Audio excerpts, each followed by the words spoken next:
ఇక రెండవది, ఒక పెద్ద కుట్ర జరగబోతోంది ఈ రాష్ట్రంలో. అది కులం. ఈ పిచ్చి బట్టి చచ్చిపోతున్నారు జనం. ఒక ఆయన రెడ్డి అంటాడు, ఒక ఆయన బలిసి అంటాడు, ఇంకొక ఆయన ఇంకొకటి అంటాడు. ఏది సారి కులము? మీరు ఒక్క కులంతో ముఖ్యమంత్రి అయ్యారా?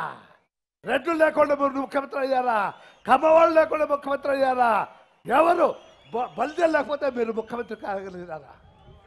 అందరినీ కలుపుకొని పోగలిగినారు కాబట్టి మీరు ముఖ్యమంత్రి అయినారు. మా వాడు Jagan sir, still I feel that fellow is my friend son. నాకు ఇంకా ఉందని వస్తాను, ఏడో ఓ సాట ఉంది.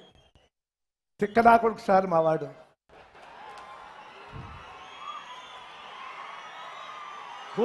కులం పేరుతో గెలవాలనుకుంటున్నాడు సార్. ఎంతమంది ఉన్నాం సార్ ఎట్లా? మేమంతా 6-7% ఉంటే గొప్ప. మీరెంతమంది ఉన్నారు? మీరు ఇంకా మాకంటే 1/2% తక్కువ. మీరు మరి ఇంతవరకు ఎవరు ఎన్టీ రామారావుది ఆ కులం మీది ఆ కులం అని ఇంతవరకు అడిగిన రాకొట్టుకు వెళ్ళాడు ఈ రాష్ట్రంలో. ఇవాళ ప్రతివుడు కులం. నీ అబ్బ కులం బో పెడుతుందేమరా? అవే కులం బో పెడుతుందా?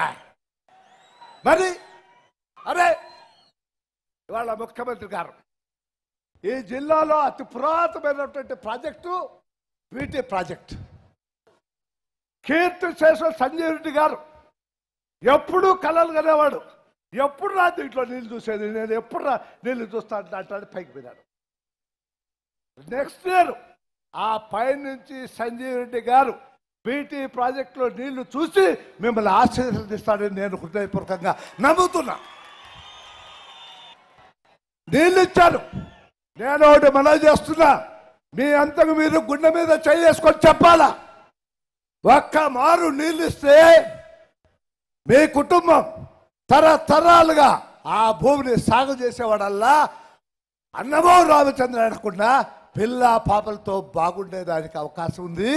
కాబట్టి మీరు చేసేటువంటి మహత్తరమైన కార్యక్రమాలన్నింటిలో పైకి నీళ్ల కార్యక్రమం, ఇరిగేషన్, మీ మేధస్సుకు, మీ ముందు చూపుకు జోహార్లు తెలుపుతూ ఆ ముందు కార్యక్రమాలు జరగాలంటే మనం ఒక కార్యక్రమం చేయాలి.